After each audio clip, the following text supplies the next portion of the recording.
এটা হলো আমাদের টুকাই, যে বিয়ের জন্য ব্লেজার তৈরি করেছিল, আপনারা দেখতে পাচ্ছেন।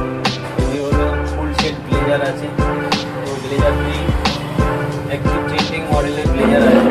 এটি আছে পিক লেভেল আছে, 2 বাটন আছে, আর এর ভিতরে ওয়েস্টকোট আছে, আর ব্রোচেস দেওয়া আছে। বিয়ে আজকে ওয়েডিং পারপাসে, তো পাত্রীর জন্য ব্রোচেস দেওয়া আছে, পকেট স্কোয়ার আছে।